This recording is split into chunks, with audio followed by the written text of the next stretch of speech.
Hello students, बहुत बहुत स्वागत है आपका अपनी फैमिली रोहित स्टडी शाला में। आज की इस वीडियो में हम बहुत ही इंपॉर्टेंट टॉपिक डिस्कस करने वाले हैं। डीएलएड सेमेस्टर एग्जाम में बैक क्यों लगती है, क्या इसका रीजन है और क्या इसका सॉल्यूशन है और आप इससे कैसे बच सकते हैं। आप में से कई छात्र ऐसे होंगे जो फर्स्ट सेमेस्टर एग्जाम देंगे, पहली बार बीटीसी का कोई सेमेस्टर एग्जाम देंगे, तो आपको ये बात पता ही होनी चाहिए। दूसरे छात्र वो होंगे जो थर्ड सेमेस्टर एग्जाम देने जा रहे हैं और उनकी किसी कारणवश फर्स्ट सेमेस्टर में बैक है, तो वो अब क्या कर सकते हैं ये देखने वाली बात है। और मेन बात फर्स्ट सेमेस्टर वालों के लिए है कि उन्हें क्या करना चाहिए ताकि वो पछताएं ना आगे चल करके, ठीक है। क्योंकि बैक का सिस्टम ऐसा यहाँ पे भाई पीएनपी में बहुत ही लेट लतीफ यहाँ पे पेपर होता है बैक का क्या, यहाँ पे तो रेगुलर पेपर भी बहुत ही लेट होते हैं, ठीक है।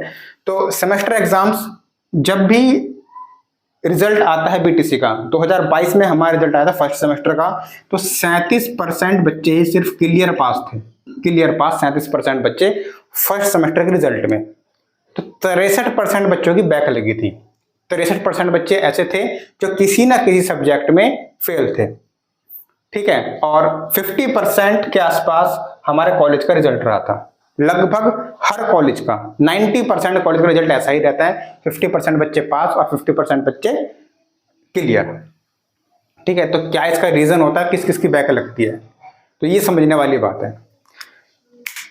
2022 में जिन बच्चों की बैक आई थी जब हम फर्स्ट सेमेस्टर में थे, तो अभी तक 2024 चल रहा है, अभी तक उनका बैक का एग्जाम नहीं हुआ है। तो ये बहुत समझने वाली बात है, बहुत लेट लतीफ होती है यहाँ पे पीएनपी की तरफ से बैक का पेपर कराने में। तो कोशिश ये करनी है कि भैया बैक ना आए, 25 नंबर का पेपर है, बस 12 हमारे किसी तरह से आ जाए, 11 ना आए, ये बात समझ लेनी है।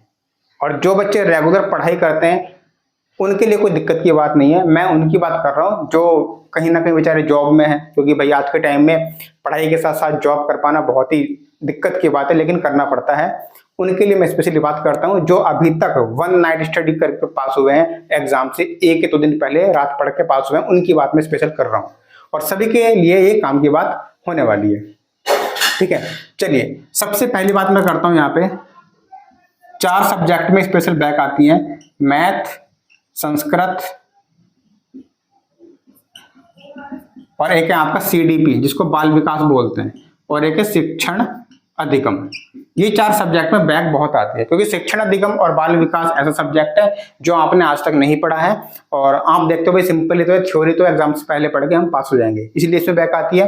दूसरा संस्कृत, संस्कृत को बच्चे इग्नोर कर देते हैं जब वो 1 to 12 में संस्कृत पढ़ते हैं, क्लास 1 to 12 में, तो संस्कृत को वो इग्नोर करके चलते हैं, बोलते भैया आगे चल के तुम्हारे काम आने वाली नहीं है। वैसे भी 2 चॉइस होती है, कहीं भी किसी भी जगह एग्जाम देने जाओ, संस्कृत या इंग्लिश में से आपको एक चॉइस करना होता है, एक चूज करना होता है, तो वो वहां पे बच्चे इंग्लिश चूज कर लेते हैं और संस्कृत को छोड़ देते हैं। संस्कृत तो हमें आगे चल के पढ़नी ही नहीं है, तो क्यों हम संस्कृत में माथापच्ची करें।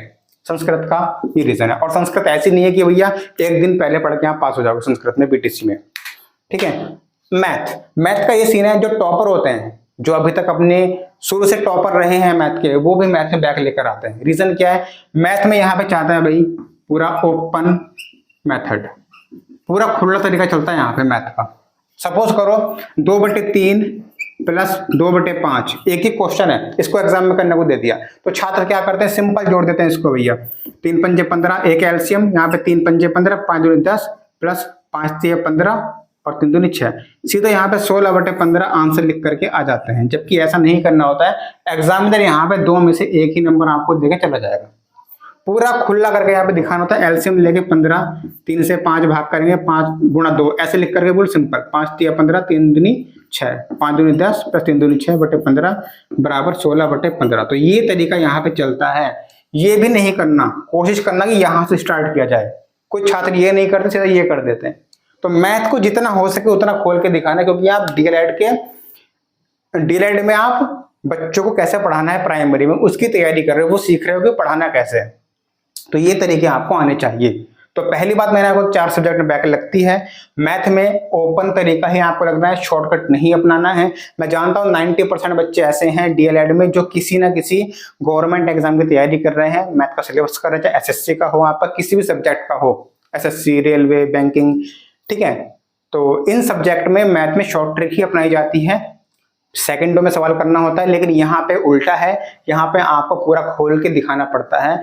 और 1 घंटे का ही आपको दिया जाता है। सवाल लेंदी होते हैं, खुले तरीके मांगते हैं, टाइम 1 घंटा होता है। तो ये सारी बाउंडेशन है, तब जाके आपको 25 में से 12 नंबर लाने होते हैं पास होने के लिए। तो ये रीजन बैक का सबसे बड़ा है। अब एक रीजन जो है वो सबसे तगड़ा रीजन है। बच्चों को अगर वो रीजन पहले पता चल जाए कि हम ऐसा कर सकते हैं तो भाई बैक आएगी ही नहीं। और 95% बच्चों के साथ यही होता है कि वो बैक लेकर के क्यों आते हैं। टाइम मैनेजमेंट, सबसे पहली बात टाइम मैनेजमेंट और 1 नाइट स्टडी बिफोर एग्जाम।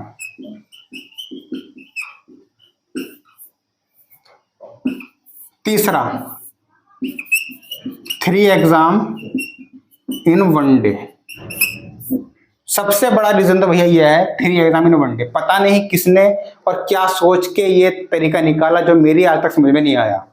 मैंने कभी इतने सारे एग्जाम देखे मैंने, लेकिन आज तक मैंने ये एग्जाम नहीं देखा कि भैया एक दिन में 3 एग्जाम कराओ बिना गैप के। गैप होता है, जो पहला एग्जाम होगा उसका गैप होगा 2 घंटे का, 1.5-2 घंटे का लंच वगैरह के लिए। उसके बाद जो 2 होंगे वो बैक टू बैक। भाई एक दिन में 3 एग्जाम बहुत दिक्कत की बात होती है, पढ़ना भी है उसी में।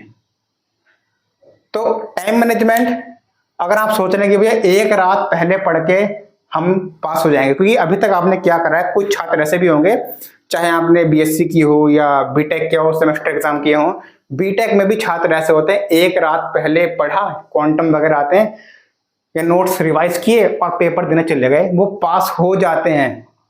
क्योंकि उन्हें पता होता है कि एक ही पेपर होगा और एक पेपर के बाद कम से कम 1-2 दिन की छुट्टी तो मिलेगी, 2-3 दिन की। लेकिन यहाँ पे ऐसा नहीं है। यहाँ पे चलो मान लिया एक दिन में 3 एग्जाम हो रहे हैं, उसके अगले दिन भी, फिर अगले दिन भी, 3 दिन में 8 एग्जाम कराना एक बच्चे के लिए पढ़ना भाई बहुत प्रेशर का काम है। अगर वो कहीं जॉब कर रहा है, शुरू से पढ़ता हुआ नहीं आ रहा है, तो मैं अपना एक्सपीरियंस आपको बता रहा हूँ। अब क्या करते हैं स्टूडेंट, सोचते हैं भैया पहले दिन पेपर है, सुबह को लगभग 9 बजे से तो होगा, 8, 8:30 या 9 से, और 4 से 3:30 बजे तक छुट्टी हो जाती है एग्जाम देके। सुबह 9 बजे जब वो पेपर देने जाएगा तो घर से वो कम से कम 7 बजे चलता है भाई। 7 से बाद में नहीं चलेगा, वो 7 से पहले ही चलेगा। 8:30 बजे वहां पहुंचना होता है, और जिनका घर दूर है तो भैया वो तो जल्दी चलेंगे, कम से कम 7 बजे तो चलना होगा घर से। उसके बाद जब उसका पेपर 4 बजे छूटेगा, 3 एग्जाम होंगे, 4 बजे एग्जाम छूटेगा उसका, तो वो यह 7 बजे से पहले घर नहीं आएगा। कोई आ जाएगा जो घर पास में होगा, लेकिन आप ये मान के चलो सुबह को 7 बजे घर से निकलना, शाम को 7 बजे घर पे पहुंचना, उसके बाद पूरे दिन का प्रेशर माइंड पे झेला हुआ है 3 एग्जाम का, और ये भी टेंशन कि भाई हमारे एग्जाम पता नहीं कैसे गए, बैक टू बैक पेपर हुए बिना गैप के, ठीक है, और एक दिन में 3 हुए और अगले दिन 3 पेपर है, कैसे मैं पढ़ूंगा। दूसरी बात थकान। तो भाई इस सब में ना बहुत दिक्कत होती है। तो मैं आपको बताऊं, आप ये गलती बिल्कुल भी मत करना कि आप पेपर से एक रात पहले पढ़ के पास हो जाओगे। वो लक है आप अगर आप पास हो जाते हो तो, ठीक है। तो 3 एग्जाम एक दिन में, डरना नहीं है। मैं आपको बताऊं, अगर आपका एग्जाम शायद 7 तारीख से है, 7 या 8 से, अगर आपके एग्जाम 8 तारीख से भी है और अगर आप 1 तारीख से भी पढ़ने बैठते हो तो भाई आपकी बैक नहीं आएगी। अब आप ये सोच रहे हो कि भैया 8 तारीख से हमारे पेपर है, मैं 7 तारीख से पढ़ने बैठूंगा, 8 तारीख को जो 3 पेपर होंगे मैं 7 तारीख में सारे पढ़ लूंगा, जो 9 तारीख को पेपर होंगे वो मैं 8 तारीख में पढ़ लूंगा, जो 10 तारीख में पेपर होंगे वो 9 तारीख में पढ़ लूंगा। कभी भी कुछ नहीं कर पाओगे, सिंपल सा रीजन है ये। तो अगर आपके एग्जाम 8 तारीख से हैं और आप कहीं जॉब वगैरह करते हो तो मैं बोल रहा हूं भाई 1 तारीख से पढ़ना स्टार्ट कर दो। 1 तारीख से, 1 से लेकर के 1, 2, 3, 4, 5, 6, इन्हीं में एडजस्ट कर लो कोई 2 सब्जेक्ट और, 7, 8। इन 6 दिन में या 30 तारीख से पढ़ना स्टार्ट कर दो, 30 या 1 से। कुल मिला के यह है कि आपको कम से कम 8 दिन पेपर से पहले पढ़ना है। एक दिन में भी 1 सब्जेक्ट निपटाओगे तो आराम से हो जाएगा, इतना कठिन कुछ नहीं है, ठीक है।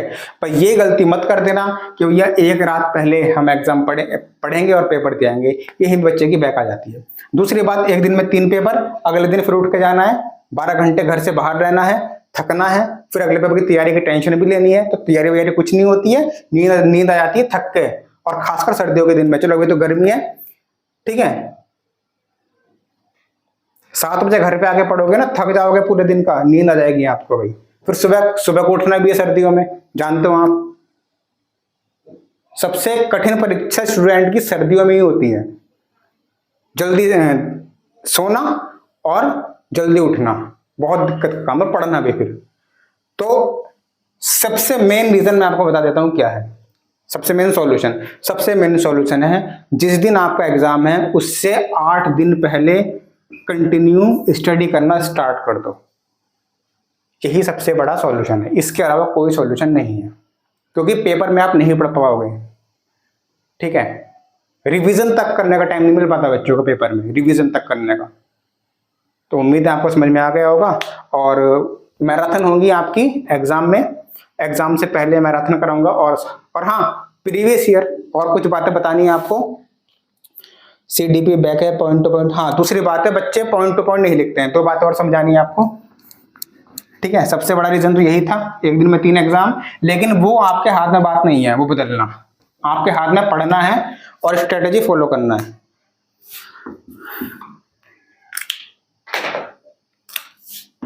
पेपर को लिखते हैं जब, इसमें सबसे बड़ी गलती करते हैं छात्र।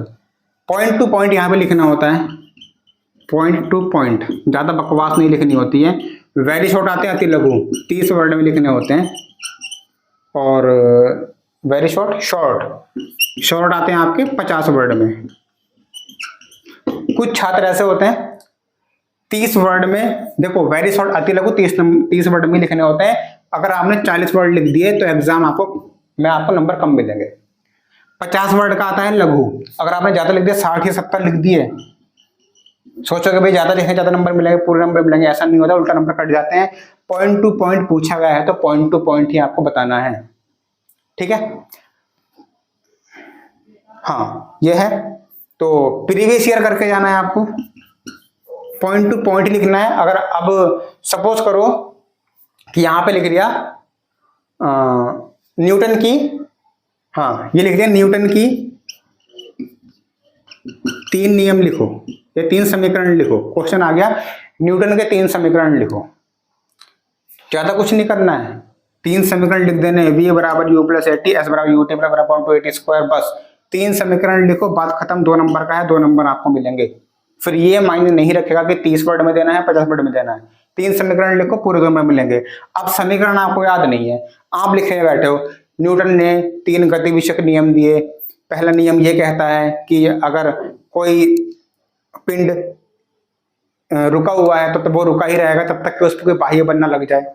ये बकवास नहीं लिखनी है, जो पूछा है वो बताना है, ठीक है। कार्य का सूत्र पूछा है, कार्य का सूत्र ही लिख के आना है, कार्य की परिभाषा, कार्य के कारक, ये कुछ नहीं लिखना है। भारत की राजधानी पूछी है तो भारत की राजधानी दिल्ली लिख के आनी है। ये नहीं पूछना कि, ये नहीं लिखना कि भारत की राजधानी, सपोज करो आपको याद नहीं है, बस याद होगी, सपोज करो आपको याद नहीं है भारत की राजधानी, तो आप क्या लिख के आओगे, भारत का क्षेत्रफल 32 लाख वर्ग किलोमीटर है। भारत के बारे में बहुत कुछ लिख देंगे, लेकिन जो पूछा वो नहीं वहां पता हुए तो वहां पर नंबर नहीं मिलता है। और कोई एग्जाम हो तो मिल जाता है, बीटेक तक में थोड़ी अलग अलग लिखने पर नंबर मिल जाते हैं, इंजीनियरिंग के एग्जाम में, बीएड में भी मिल जाते हैं लगभग, लेकिन बीटीसी में ऐसा नहीं है। अपने एक्सपीरियंस के अकॉर्डिंग मैं आपको बता रहा हूं, ठीक है। तो पॉइंट टू पॉइंट लिखना है, कॉपी। दूसरी बात, पढ़ के जाना है, अभी से पढ़ाई स्टार्ट करनी है। एग्जाम जिस दिन होगा आपका पहला एग्जाम, उससे 8 दिन पहले पढ़ना स्टार्ट कर दो। लास्ट में पढ़ाई नहीं होगी भाई बिल्कुल भी, एक दिन में 3 एग्जाम, फिर अगले दिन 3 एग्जाम, पढ़ने का टाइम ही नहीं मिलेगा, प्रेशर अलग, थकान अलग, वो नहीं होगा। तो कोई क्वेश्चन, और हाँ, प्रीवियस ईयर क्वेश्चन की सभी वीडियो मैंने डाल दी है, प्रीवियस ईयर कैसे क्वेश्चन आए थे वो पढ़ के जाने हैं। और सिलेबस लिमिटेड पढ़ना है, फालतू नहीं पढ़ना है।